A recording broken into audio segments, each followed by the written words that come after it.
I'm a little girl from Charleston, South Carolina, who dropped out of the 10th grade of high school and have a GED. I was born to an addict. I did not know how to read at 8 years old. Then I had low self-esteem. I had to be rebuilt at 8 years old and realized that there was something severely wrong with me. I needed to pour into myself in order to be able to be where I am right now. I lied to myself for quite some time and said, you are pretty, you are smart, you can do this. Around the age of 26, I found that confidence. I found Kea. He's building an empire that is international empire, building a company that will transversing borders. Hello, Kea. I'm so grateful to have you on the Greatness Unleashed podcast. It is a true treat to have you grace this platform with all the greatness that's been coming from you in this time. And I know you've been working, you've been shifting a lot, but audience, please welcome Kea Wakesho Simmons. And you can introduce yourself better than I can, but go right ahead. Thank you for having me. Yes, so as she said, my name is Kea Wakesho Simmons. I am the CEO and founder of Traverse Culture. We are a travel concierge company that specializes in humanitarian work, relocation assistance, business development, and now medical tourism inbound to Kenya. But I am originally from Charleston, South Carolina, of the Gullah Geechee culture. Shout out to the 843. And I currently now live in the beautiful Nairobi, Kenya. Awesome. Yes, we got to get into Nairobi, Kenya, and how that move was. I'm glad that you ended it with that, but we're going to start somewhere else, right? Okay. So Kea has built an empire. She's building an empire that is an international empire. Like she said, she come from the U.S., but now she's now in Kenya and building a company that's transversing borders, but she's also been doing that, right? And so Kea, to walk into this level of greatness, to walk into this level of expression of yourself, have you always saw yourself as a world traveler? No, if you would have told me this when I was in my early 20s, I would have fell out this chair laughing, especially because of my upbringing and, just going through life and its, childhood traumas. And so, no, I would have not, no, not at all. Not at all. Awesome. And I don't want to dig too deeply into your upbringing. Could you tell me some things? Because I believe that we're talking to women who might have had childhood trauma. They might have experienced things in their upbringing. I know I have, that allowed for me to have to almost reframe my way thought of myself Mhm. and what I Mhm. could do, the limitations. So could you give us an example of something you had to overcome from your childhood that's allowed you to walk into this new thing?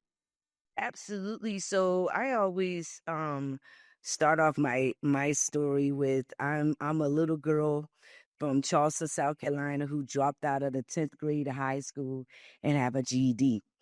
And I was born to an addict. And until this day, she is still struggling with drugs, and I'm the only child.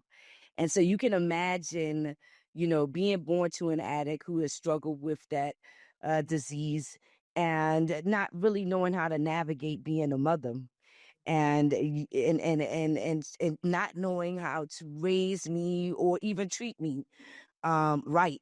And so at the age of 8, I didn't know how to read.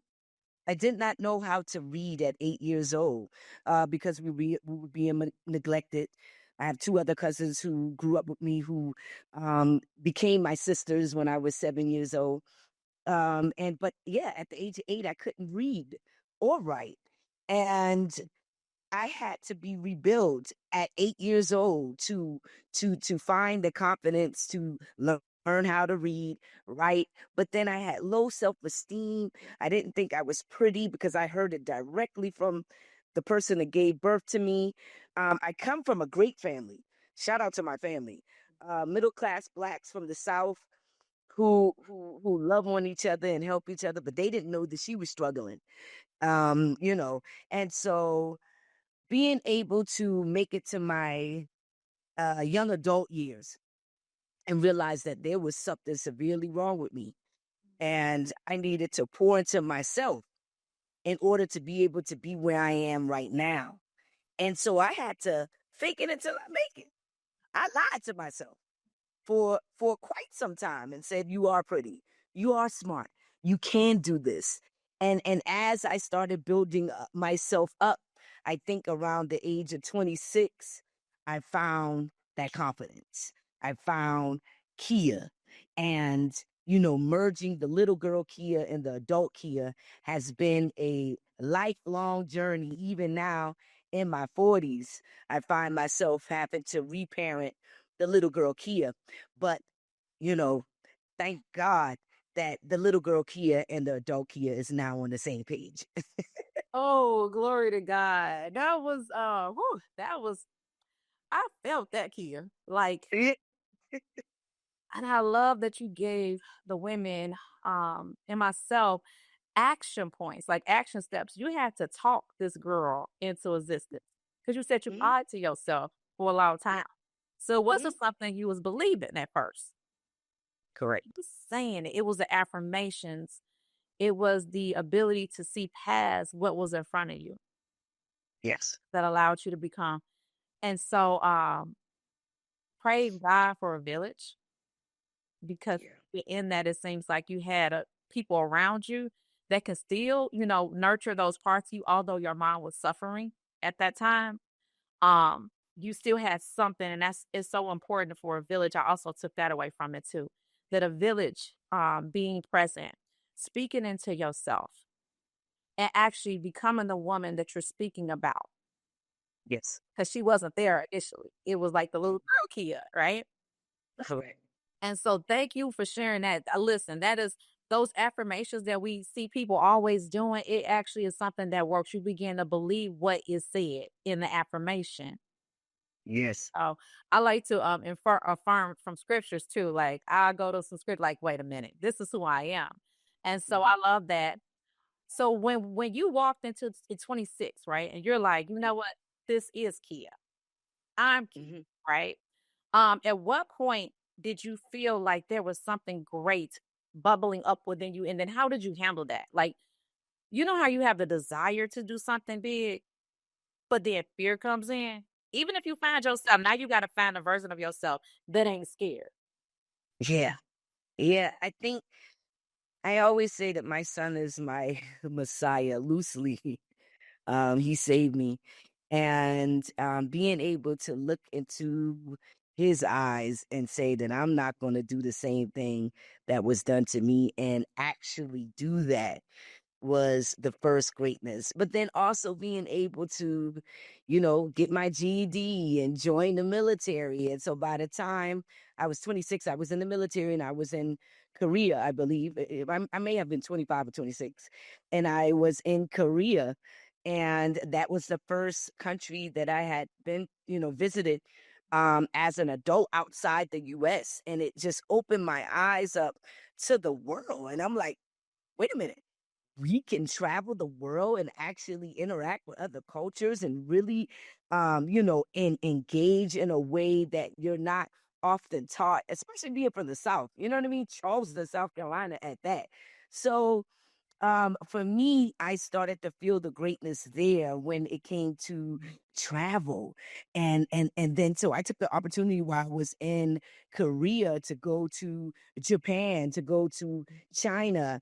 And I'm like, oh, I think I have something here when it comes to exploring the world and traversing the world and engaging in other cultures and also finding that nucleus of similarities within my culture and other cultures. And so during that time, that's when I really started to see, oh, you're becoming a different type of woman. You're starting to believe in yourself. You're starting to really push yourself outside of your comfort zone. And I think that's where it started for me. Wow. No, Kia, I didn't expect you to go international right away. Oh, my bad. You no, I know. I'm saying in your journey, it was like I'm Oh, speaking Kia International into existence up mm, until up this period of time up until 26, and then you okay. go to Korea and she's already born. you didn't start locally with this greatness and you started with small steps. I see you leaping to a whole nother country to even Mhm. start what was already put within you. Mm. And so I just think about how much of a giant of a Mm. dream and a creation God had to make you Mhm. for you to take that bold step in your 20s and start Yeah. even shaping and forming then. And so I think that that's going to be inspirational for, especially for women that are in your 20s. Do not be scared to do the big thing, the bold thing, because I'm trying to think in my 20s, I surely was not thinking about going and delving into other cultures and finding the nucleus and the similarities and things like that. And so to have that kind of, in intentionality about your future is Mhm. huge. And y'all hear that? We don't have to start local. Our dreams could be so big that they start global. Yes. Yes, come on, Kia. You inspiring little old me. No, thank you. I'm humbled. I am so humbled by you. Thank you. Amen. And so I hear the kid that went international. So when you did that, I hear that that was kind of like the beginning of you birthing this huge thing. But I want to, before we get into Traverse Culture, I want you to be able to tell us what obstacles did you have to overcome to even begin to birth out your business now? Because a lot of us find obstacles in the way of actually birthing out the bigger vision. We know we're on the right path. We know that we've been called to greater heights, but we don't understand that in there's going to be opposition, right? And so Yep. when you get that resistance, how do you get past that and begin to become? Ooh, so I was in the army and I haven't shared this story probably on no podcast or any interviews that I've done. But this is a part of the journey. So I was kicked out of the army. And this is after going to Iraq and fighting in the war and getting in trouble on the ground in Iraq, overcoming that, re-enlisting in the army, and getting back to Fort Stewart, Georgia, and being the first soldier in the entire battalion. I know you guys may not know these words, but out of 3,000 plus soldiers, being the first one to get a DUI. And the general had said, no tolerance for DUIs, meaning if you get a DUI, you're getting kicked out of the army. Now, the incident happened off of campus, but they had just changed the law. Even if you get in trouble off the base, you still will be reprimanded. And so this is right after I re-enlisted. Me and my son, we're about to go to Maryland. I'm about to start all over. I'm going to do 3 more years. Then I'm going to get out the army. I'll be set. But it didn't work that way. When I got in trouble, I had been praying to God, and God always helped me get out of every situation I put myself in. And this time I said, I'm not going to pray to God. I'm just going to go through it because I always, whenever I get through it, I never thank him. I never go back and continue thanking. So I said, this time I'm not going to even pray. I'm not going to ask God. I'm not going to even tell my family. We just going to go through this. And that's what I did. But everybody say you got a praying grandmother and a praying family. I went through the whole ordeal not knowing where I would be at on the other side. Now I'm 27 years old. I still have a small child. Um, I don't really have any college education. I got my little GED and my little time in the military. What am I going to do if I get kicked out of the army with a dishonorable discharge? So, my commander at that time, I always tell this story about white boy from upstate New York, older white cat, was raised by a single mom. He sounded like the dude from MASH, very strong New York accent. Him and I created a bond over time. Even when I got in trouble the first time, he was, "What do you want me to do, kiddo? What do you want me to do? Get you got to get it together." So when I had to go back in front of him, and now he has to chapter me out of the army. Um, Again, he says, again, kiddo, what am I supposed to do? I told my commander, full bird colonel, I said, sir, do what you have to do. All I ask is if you allow me to be able to get a job once I get out of the military. I was placed in another unit with all women. They went back to the commander. The commander said to him, to my chain of command, they had never seen in 30 years an entire chain of command come to represent a soldier, crying, asking the commander to allow me to stay in the army. So he sat on my chapter. I got to tell the whole story, guys. He sat on my chapter for 4 months. This happened in October. I didn't get an answer till February of the next year, 2011. It's happened in 2010. And it went up. He personally took my chapter to the general. The day that I got out of the military was the same day I enlisted. When I was getting ready to sign out, older black man who had been working at Fort Stewart for 30 years, he said, listen, girl, I don't know who you prayed to, what you did. He said, but I ain't never in 30 years seen nobody get chapter out of the military with the honorable discharge for a serious offense. He said, I ain't never seen it in my life. Woo! I got out the military as if I discharged like anybody else. Got all my benefits. I had an honorable discharge. And 3 months later, I was in Afghanistan making 3 times the amount that I was making in the army. And so that was one of the obstacles that got me where I was like, Oh, come on. My goodness, kid. Like this is woo, I'm blown away. yeah, no. Away. Because so Yeah. much was on the line. So Yeah. much was on the line, right? Yes. You were willing to go through it, and God showed up in a major way. All the people that you had connected with. And so one of the big things that I hear from your story is that relationships, Yes. connections have been a strength of yours for a long time. Mm. Nurturing relationships, having the type of relationship that will actually bear fruit.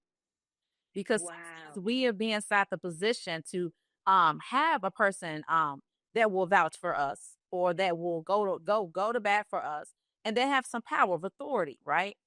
And we will squander that opportunity because we don't nurture those connections that they will actually feel the impelled or compelled to begin to show up on our behalf. You had to have a reputation within their own understanding for them to come and put themselves on the line and back you like, yeah, I'm gonna stand behind this one because you know that's Yes. their reputation on the line. And so I just hear a woman that has great strength in connecting, relationally connected to people and nurturing those relationships. And when you show up, they're actually able to see you, Mm.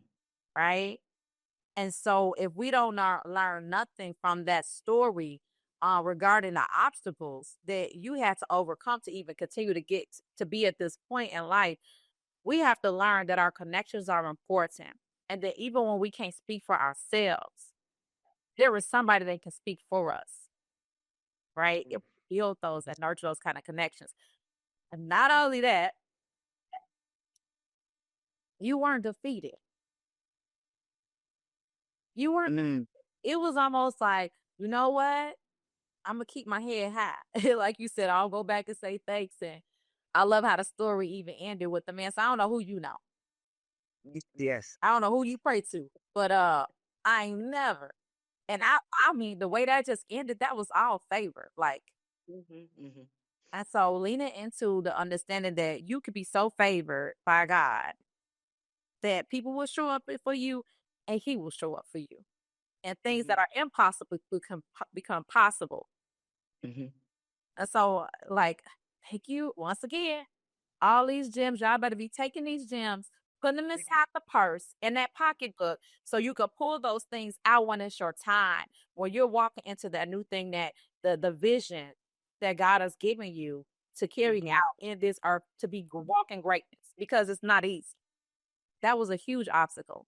And so we thank you for being vulnerable because you did say this is the first time you really shared that story. So I thank you for being vulnerable with us, with the audience, to be able to share something that can be really meaningful to us because you sowed a seed within us, right? That can grow into something huge, something mighty, and something beautiful because we heard a story of a woman who went through, but went through and got out and overcame and victory was on the other side. And so thank you so much. I don't want to Thank harp on the obstacles and the fears that you have to overcome, but I want to kind of get into a place in which we can start to discuss what it looks like truly stepping into greatness.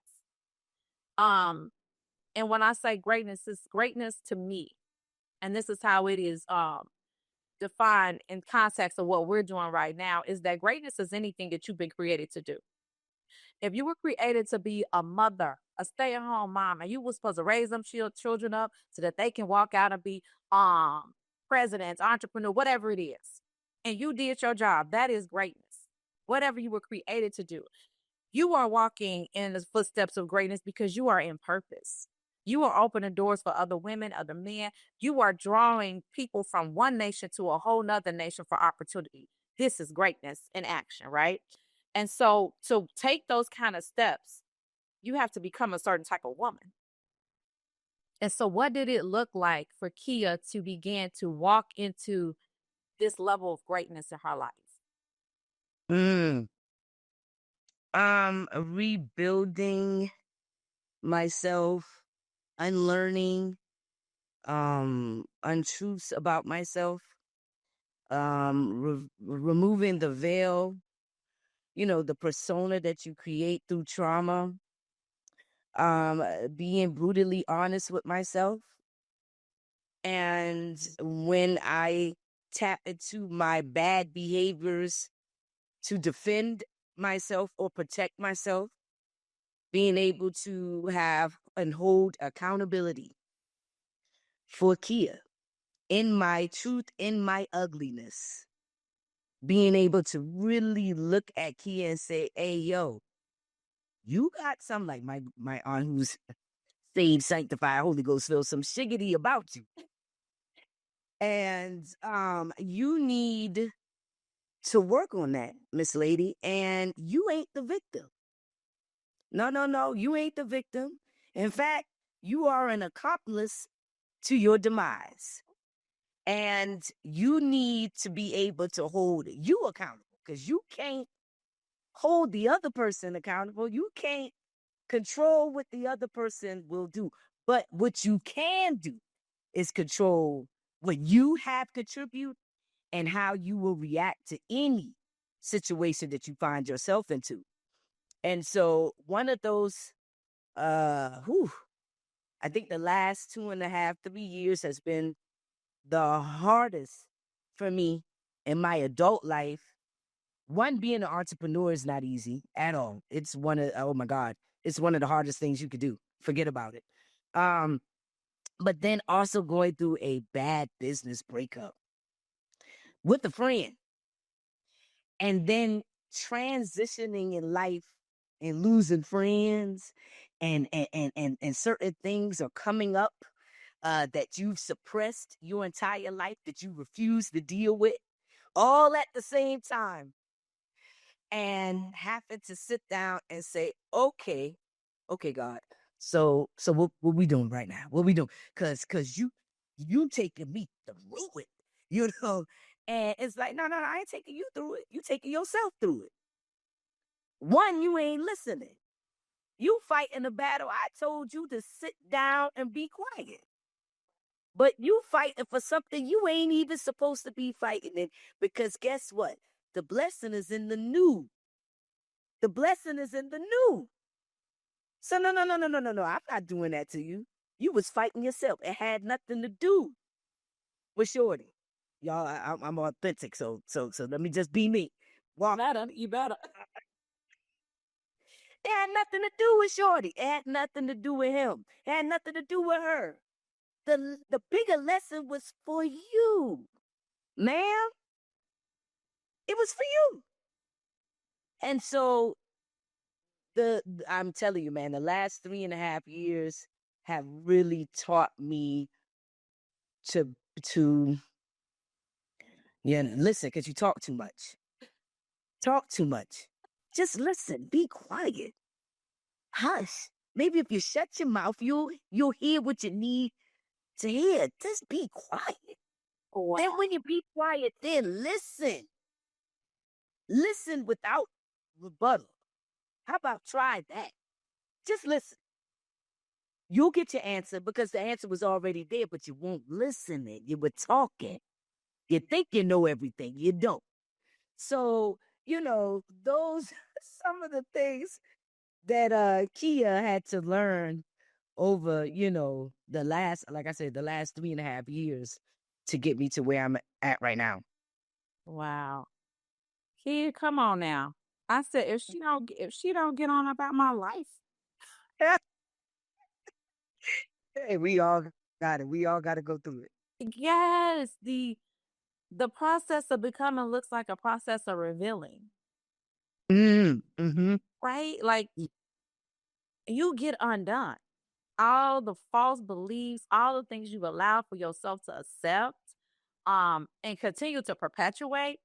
The recently, and this is so on point. This is so on point, Kia. I'm so glad that we went down this road because there was a thing that the Lord showed me in Isaiah and 52. In Isaiah 52, it talks about Jerusalem. It talks about to sit enthroned. Now sit enthroned. And it says, loose the chains from your own neck. And I'm like, Mm. so in that, God could have already done a thing, but you still walking around, uh, it not in agreement with him with the chains on your neck because of your behavior. He done set you free from some things so you could go to a whole nother level and version of yourself, but you're still operating inside the old you. You're still operating in a sabotage of becoming, right? And so that's how you lose the chains off of your own neck. You get to me understanding, like by changing the behaviors that cause you to be bound when I already freed you from something. Mm. Come on now. So that looks Yeah. like if God is telling you, I am giving you a mighty empire to rise up, I need you to be a little bit more organized, but you continue to operate in disorganization. He can't. How he gonna put that? How you come in agreement with him? Right. Him saying, I'm sending you to many nations, but I'm gonna need you to change your diet because your destiny will outlive you. That mantle I'm giving you will outlive you. So I need you to come into agreement with me. Take off the things that's limiting you, where you can't even rise up to the level I want you to rise up to because you're too busy operating on a lower level or lower version of yourself. So when you was talking about letting go of habits and things and looking at your own stuff, looking at your own stuff and not blaming others and being able to criticize, like, you know what, that ain't so good. Mm-hmm. Right? That self-talk be getting us too. We be making excuses for ourselves. Girl, you know what? He gonna want a man. I be running late. Well, I had to finish what I was doing. Like, what am I supposed to go not finished? No, you supposed to start earlier. Right. Yeah, be on time. Be on time. You know what I'm saying? So, with all that being said, sabotaging ourselves on the way to greatness is huge. Being honest with ourselves, brutally honest, and being quiet enough to hear. And obedient, right? And obedient. And, yeah. Amen. Man. Amen. I it's so on point. And so now that you stepped into this version of you, this expression of Kea in this earth, because what it is that I just see a little girl that was in one form, but slowly but surely life and life experiences have literally carved out a different woman. Yeah. And then it revealed what was truly there by the Lord because He orders our footsteps. So now that you're in this experience of being this Kea, how is it? Tell me what it feels like to be walking in destiny and purpose. I think I still have a residual of trauma of the last 3.5 years. It's rough. It's been rough. It's been rough. But in this new this new journey now that I'm here, living in Africa, um, walking in my dream. I'm a dreamer. I'm a big dreamer. And but I also execute. And to be able to see all of the pain that I went through, all of the work that I put in, and be able to see it in real time and have people reach out to me that I haven't talked to in 20 years since Job Corps. I went to Job Corps, and remind me of conversations that we had 20 years ago. Like, here, you poured into me. You told me, whoop de whoop. I don't even remember. Or 5 years ago, I'm in Afghanistan and they remember me telling them I'm going to do this, exactly what I'm doing right now. Or have clients of mine who choose my company. This right here is crazy. Who choose my company because the Most High spiritually told them to choose my company by looking at a YouTube video or looking at my Instagram. And they're on the consultation saying, God told me to reach out to you. This is deeper than me just using your service. And so, even through my spiritual journey that started like 13 years ago, where I had to break everything down, and then build back up. Um, Last year I had to reconnect with the Most High because I had lost my belief completely in it. And I had denounced it all. And life won't break you down and make you look at it like, okay, while I may not subscribe to A, B, and C, I definitely know that there's something higher, and including my ancestors, including the Most High that always looked over me. I gotta get back to the essence of that. And once I was able to latch on to that, it helped me through the trauma that I was going through last year to go into this new year, to understand that you have to be rooted in something. You can't be rooted in absolutely nothing, Kea. That's just not gonna work. Um, and so rooted in something to get to where I am right now. So I guess right now I'm just kind of still going through the motion and not really it hasn't hit me yet in terms of the new season that I'm in. But I'm taking it one day at a time. I'm not trying to overthink. I'm not trying to be stressed. I'm not going to do that. And I'm just making sure that I'm always giving reverence and asking for downloads and listening to the downloads. So it's as they say in Kiswahili, I'm taking it pole pole, slowly through the new season that I'm currently in right now. Oh my goodness, Kia. There's something that I think need to be heard. Okay. That you can get weary Hmm. and you might even lose the connection Yep. because of all of the things, the journey, the process. And then you find yourself away from God, Hmm. but he's never away from you. Even when we go away, he's waiting patiently, like when you're ready. You get all that.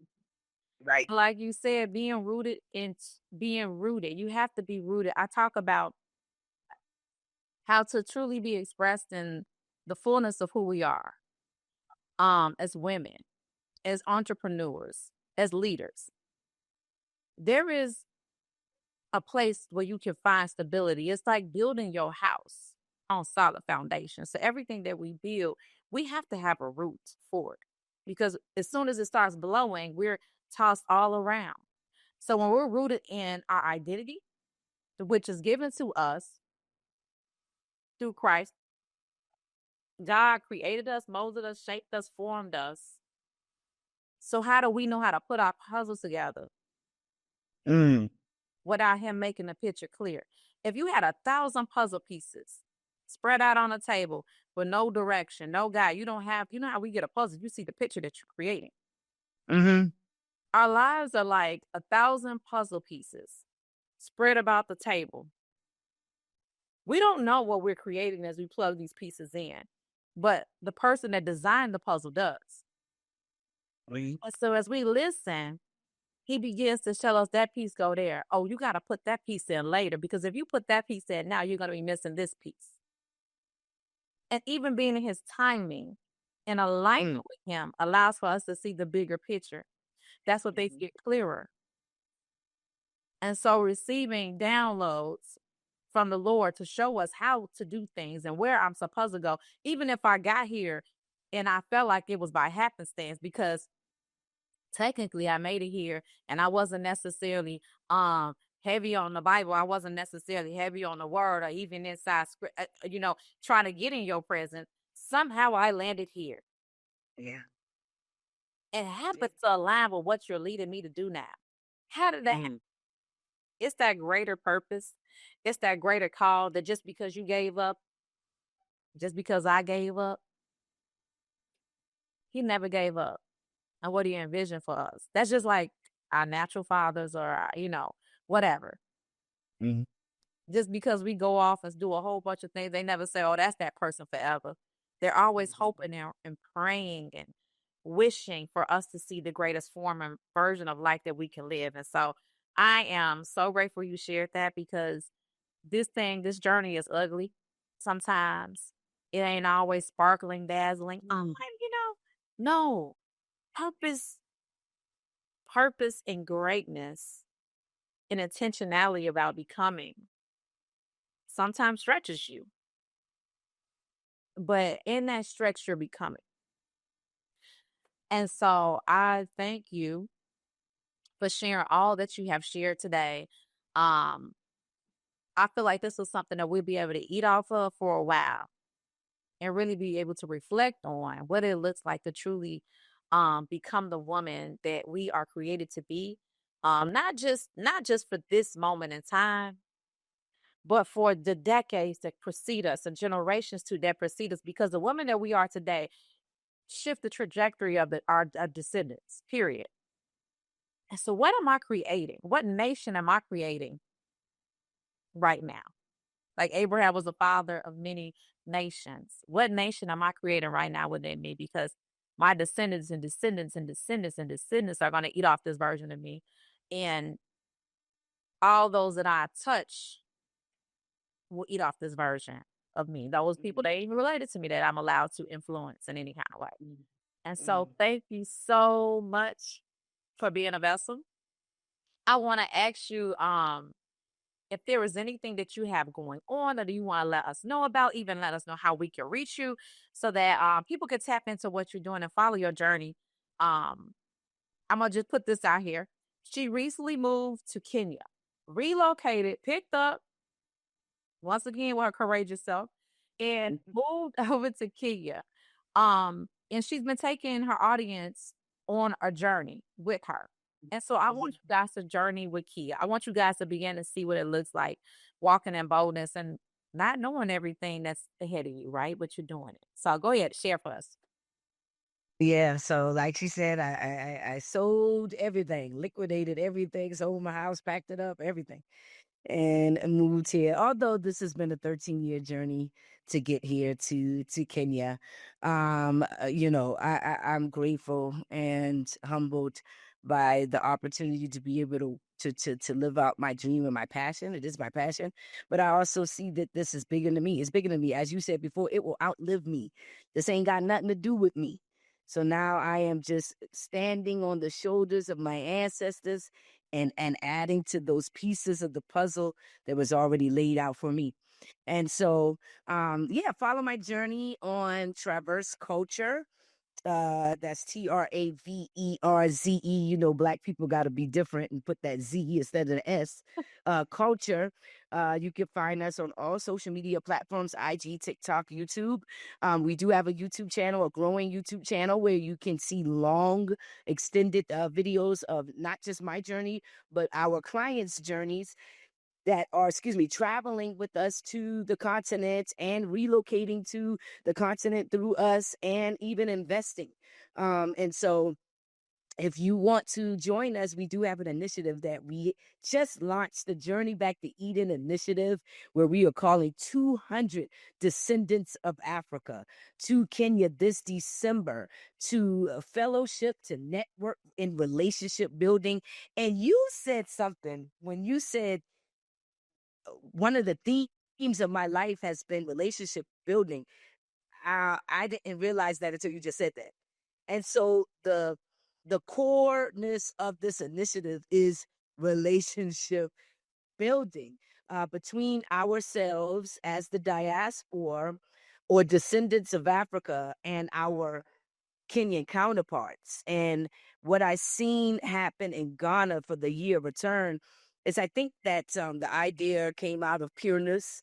But throughout the process, we start to see that there was no intentional relationship building. And so now what we're starting to see is resentment happening between the locals and the diasporans coming into Ghana. And what we don't want to do is invite ourselves into somebody else's home and not be intentional in why we are inviting ourselves, and intentional in relationship building and cultural exchange, so that we can also get to know who we are doing business with and who we are essentially welcoming ourselves in their home. And so that is the root of the Journey Back to Eden initiative. That's December the 28th through January the 3rd, which is built. The event is built. It's a conference, an expo, and New Year's celebration built into a 7-day and 12-day itinerary.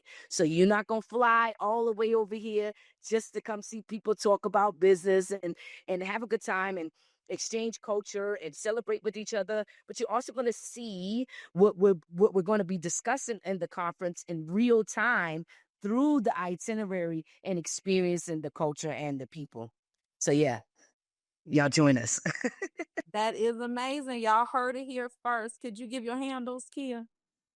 Yeah, so it's Traverse Culture on all social media handles. All you got to do is put Traverse Culture. Awesome, awesome, awesome. Well, thank you so much for gracing the platform today. On the podcast, we have truly ate. Okay, we've received encouragement, inspiration, and also just a bigger vision, a bigger vision from just being in the local market, that we too can be global in the purpose that we walk in. And so, thank you so much. God bless you, and continue to do the strong work for the kingdom. All right, take care. Thank you. All right, peace.